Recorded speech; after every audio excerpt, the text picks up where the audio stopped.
चलिए आज एक बहुत ही गहरी और दिल को छू लेने वाली कविता को समझने की कोशिश करते हैं। ये कवयित्री संगीता की एक रचना है जो हमें निस्वार्थ प्रेम की खोज पर ले जाती है। तो आइए इस खूबसूरत सफर पर साथ चलते हैं।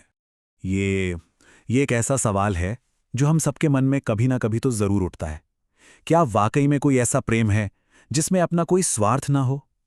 बस ये पूरी कविता इसी एक गहरे सवाल के इर्द गिर्द घूमती है और हमें सोचने पर मजबूर कर देती है। और देखिए, यहीं से कवित्री संगीता अपनी बात शुरू करती हैं। ये जो लाइन है ना, ये कविता में बार बार आती है। ये एक तरह से उस संघर्ष को दिखाती है जिसका सामना उन्होंने अपनी खोज में किया।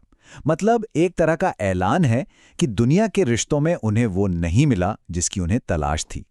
तो कविता का जो पहला हिस्सा है वो हमें इंसानी रिश्तों की भूल भुलैया में ले जाता है। कवयित्री हमें बताती हैं कि उन्होंने कैसे हर तरह के रिश्ते को परखा, उन्हें समझने की कोशिश की। और यहाँ जो बात सच में कमाल है वो ये है कि उन्होंने रिश्तों के कितने बड़े दायरे को खंगाला है। वो लिखती हैं, रिश्ते गाढ़ प्रगाढ़ भी देखे, रिश्ते क्लिष्ट छद्म भी देखे, रिश्ते दूर नज़दीक के देखे, रिश्ते रक्त और दिल के देखे, रिश्ते बाहर भीतर के देखे, रिश्ते बात व्यवहार के देखे। ऐसा लगता है जैसे उन्होंने कोई भी रिश्ता छोड़ा ही नहीं हो परखने से। तो फिर इतनी बड़ी खोज के बाद कवयित्री किस नतीजे पर पहुंची? नतीजा यही था कि रिश्तों की सच्चाई देखने पर उन्हें किसी की भी आंखों में सच्ची नेकी यानी बिना स्वार्थ वाली अच्छाई नहीं मिली। कह सकते हैं कि ये उनकी यात्रा का एक काफी निराशाजनक पड़ाव था। और फिर कविता में एक बहुत बड़ा मोड़ आता है।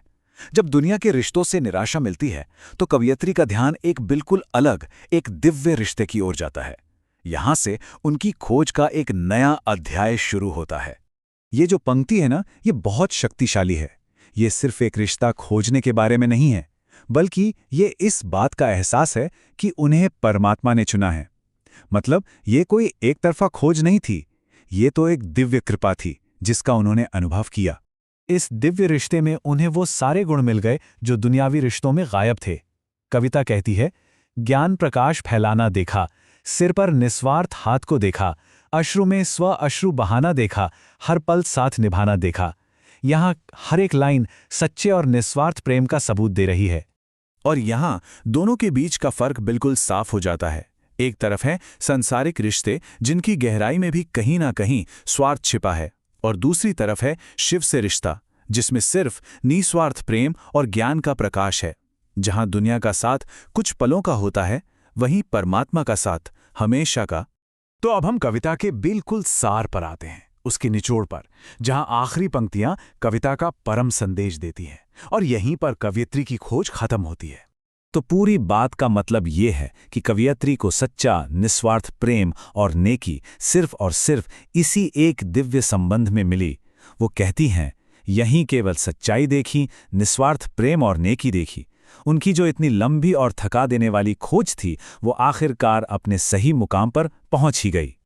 अच्छा, अब जब हमने इस कविता के हर हिस्से को समझ लिया है तो क्यों ना इसे एक साथ सुने और इस पूरी यात्रा को महसूस करें। कवयित्री संगीता की ये रचना जो उन्होंने शिव को समर्पित की है, कुछ इस तरह है। हर रिश्ते की सच्चाई देखी, कहीं नहीं आंखों में नेकी। हर रिश्ते की गहराई देखी, कहीं नहीं निस्वार्थ प्रीति। रिश्ते गाढ़ प्रगाढ़ भी देखे, रिश्ते क्लिष्ट छद्म भी देखे, रिश्ते दूर नज़दीक के देखे, रिश्ते रक्त और दिल के देखे, रिश्ते बाहर भीतर के देखे, रिश्ते बात व्यवहार के देखे। हर रिश्ते की सच्चाई देखी, कहीं नहीं आंखों में नेकी। हर रिश्ते की गहराई देखी, कहीं नहीं निस्वार्थ प्रीति। रिश्ता शिव से भक्त का देखा, शिव का मुझको चुनना देखा। ज्ञान प्रकाश फैलाना देखा, सिर पर निस्वार्थ हाथ को देखा।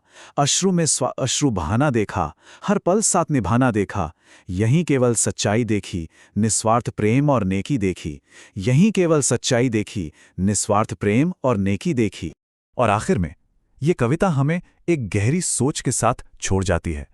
ये हमें अपने जीवन में झांकने पर मजबूर करती है कि हमारे लिए निस्वार्थ प्रेम और सच्ची नेकी का स्रोत क्या है। इस पर एक बार विचार जरूर कीजिएगा।